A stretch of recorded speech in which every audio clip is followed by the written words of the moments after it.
There's a natural inclination to believe if we require more of ourselves and we raise our expectations, that is going to allow us to perform better and have a better chance of achieving our long-term goals. When in actual fact, the opposite is often true. Often by lowering your expectations and requiring less of yourself, you will be better suited to achieve your long-term goals. I know that sounds kind of weird, but stick around and I'll explain why.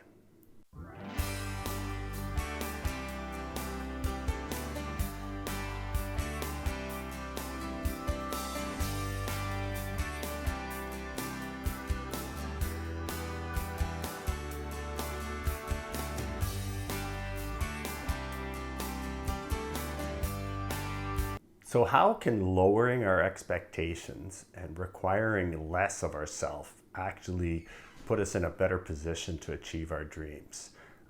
It sounds really, really bizarre, but let me put it into context for you. There are a number of things that we do where the doing of the thing is much more important than in terms of how well we do it. And I'll put it in terms of a different type of thing than art. If you think about working out or exercising, if you were to do 10 minutes of walking a day and do 20 push-ups and 20 sit-ups as an absolute minimum every single day, at the end of a year, you would probably be in much better shape, even though it's not very much that we're requiring of ourselves every day. But on the other hand, what happens often is people, the New Year's, they have a New Year's resolution, they're going to work out and get in shape, so they go to the gym, and then they have this elaborate kind of workout that they go through where it takes them 45 minutes or an hour because they're really going to require a lot of themselves because this is the year they're going to get in shape. And then what ends up happening is when they don't hit that workout, they miss their workout for that day because they don't have an hour to go to the gym, then they end up feeling disappointed and frustrated. And then over time, what happens is that feeling of disappointment of not hitting your goals leads you to just leave it all totally. And that's often what happens. Any gym will tell you they have a huge resurgence of memberships in January, February. And by June or July, a lot of those people aren't going at all because they expected too much of themselves. And then when they didn't kind of meet their expectations, they got depressed and frustrated and they quit. And now what actually got me thinking about this was I was watching an interview with Tim Ferriss the other day. He's a very famous author and motivational speaker. And he was talking about how authors, a lot of authors who write, they use this kind of trick of expecting less of themselves to achieve much more in the long term. So a lot of authors have a goal of writing 10 pages a day. 10 good pages a day is a really good day, but that's really, really difficult to do. So if you set your goal at writing 10 pages a day and you don't meet that goal, well, then you're going to become frustrated, you're going to become depressed, and eventually you're going to stop writing. Or if you only have 20 minutes or a half hour to write, you'll go, well, I can't write the 10 pages, so I may as well not write at all. And he said what a lot of authors use as a very effective tool is rather than expecting or requiring that they write 10 good pages a day, they require that they write 2 crappy pages a day. That's all the requirement is to write 2 crappy pages a day. And that's really easy to do. And they can bang that off in 20 minutes or a half an hour. But the thing is, they're going to meet that goal every day. Now, a lot of days they will, in fact, write 10 good pages. And then that's even better. That's an added bonus. But by setting the bar very, very low, it really increases the odds that they're going to do this on a daily basis. And they're not going to reach that frustration, which people do, and then they eventually quit. Now, he talked about this with relation to, he has a podcast. And he just started his podcast 1.5 years ago, and he did a lot of research on it. And the average podcast that's out there has 3 episodes. That's it. People start a podcast, they have all these grandiose ideas, and then they record the podcast, but then there's so much editing that goes into the final product that's where it kind of breaks down. And after 3 times of doing it, they just realize, I can't do this anymore because it's just too labor intensive.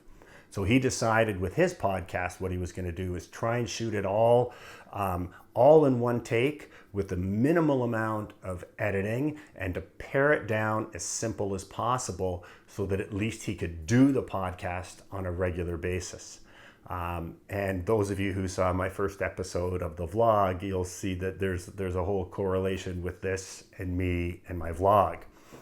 We have a lot of very good video equipment here. And when we shoot some of our videos, the ones with Brooke, for example, we shoot with 3 cameras. We have a boom microphone recording to a sound recorder. There's a lot of post-production where we're splitting from one camera view to the other. And it makes for a very kind of much higher end kind of production quality of a video. And I thought when I was going to start my vlog that I was going to use that same sort of format for the vlog. I did a lot of research into vlogs. I've watched a lot of Casey Neistat's videos.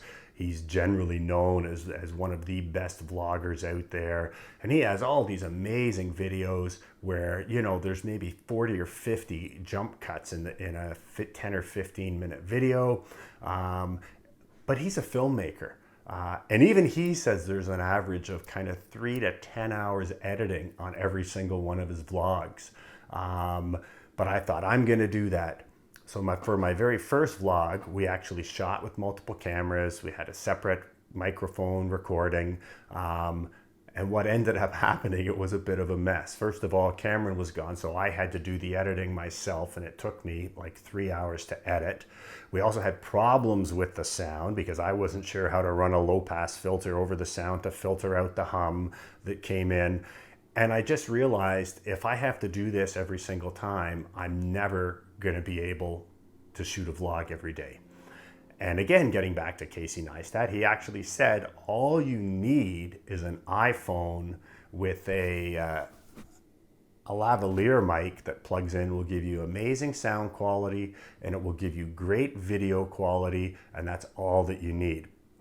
So after my very first kind of adventure in shooting with multiple cameras and all of this extra gear, I just realized there's no way that I'm going to be able to do this on a daily basis. So I decided I was going to require less of myself. Would these videos be more entertaining and more engaging if they were shot with multiple cameras, if we had sliders going to change the point of view of the camera, if every single frame was color corrected and the white balance was perfect? It's like, yes, it would be better, but if I have to do all that, I might only put out 1 vlog a week. And the goal for me was to do the thing. In other words, to actually put out a vlog every day. So I decided to pare it way back and just be content with doing the best job that I could, shooting with an iPhone, shooting just with the plug-in lav mic, and occasionally using the DSLR to do time lapses. And then maybe sometimes we actually will do multiple camera videos depending on the subject, but all that I'm requiring of myself is to sit in front of the camera, to talk about whatever it is that I feel that day is going to bring value to the people who are watching. And if I do it all in one cut on my iPhone, or maybe 2 or 3 cuts, and I can cut it down to about 15 or 20 minutes of editing, then I'm going to do it every day. Well, the same thing applies to art or to painting.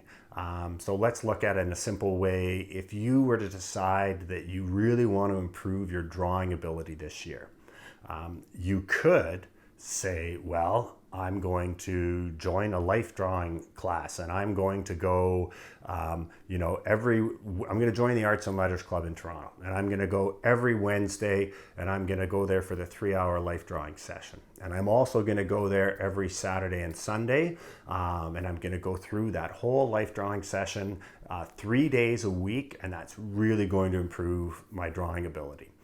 Well, if you actually were to go and do that, it really would improve your drawing ability. But the problem is life tends to get in the way. And especially if you're just starting out, it's unlikely that you are going to hit those targets week after week after week. And then eventually what happens is the frustration sets in, you get depressed, and you just say, oh, to heck with it, I'm never going to do that. And you stop totally. What's probably a more effective way if you want to improve your drawing ability is to require less and do lower your expectations. If you were to say, I'm going to carry a sketchbook with me and I'm going to do one crappy drawing a day for 10 minutes. I'm going to spend 10 minutes drawing, and the only expectation is that I'm going to produce a crappy drawing. That's very easy to do. And even on those days where you really don't feel like doing it, you can still do a crappy drawing and figure, okay, I'm done. At the end of the year, you are likely going to have improved your drawing ability much, much more by doing the 10 minutes of doing a crappy drawing a day than these grandiose plans of just throwing yourself into this life drawing program.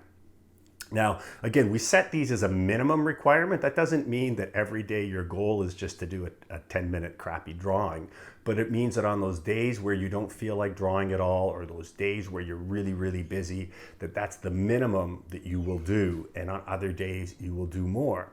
But in drawing and painting, just as in kind of working out, it's the doing of the thing every day, or however many days a week that you decide. That's more important than how well you do it on each day or how long you spend doing it on each day. And just one more example how that would be effective in terms of if you were thinking of painting. Say you were deciding you were going to paint, and you're painting in watercolor, and you decide, I want to paint 3 days a week, but you have like this big elaborate setup, right? You've got to squeeze out all your colors fresh every time. You're going to stretch a sheet of 140-pound watercolor paper, which basically needs to be done either the day before, hours before, so that it dries. And you've got a full palette that takes up a lot of space. You've got the whole dining room table kind of taken over. You've got all of these brushes, and you've just got this big, huge, elaborate setup. You just know that from time to time, life is going to get in the way, and you're not going to have the time to have this big, elaborate setup to actually paint and then do the takedown. And so what's going to end up happening is you're going to end up missing days to paint. And then often what happens, again, you get frustrated, you get depressed because you're not meeting your expectations, and it feels bad to continue to not meet your expectations. And so you just stop doing it entirely. Again, a more effective strategy would be to have a little wee tiny palette with either pan colors, which are the hard colors, or you squeeze out your colors, a lot of it, let them harden, so you've got your palette always ready. You maybe have a little sketchbook with just little quarter sheet sheets of paper, or you cut quarter sheet sheets and make your own kind of pad, and you only have, say, 3 brushes, a 1-inch flat, medium-sized round, and a very fine brush.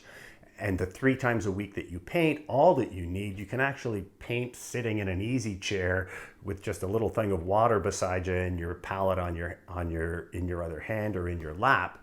But if that is the minimum requirement, then that's really easy to do because it only takes a couple minutes to set up.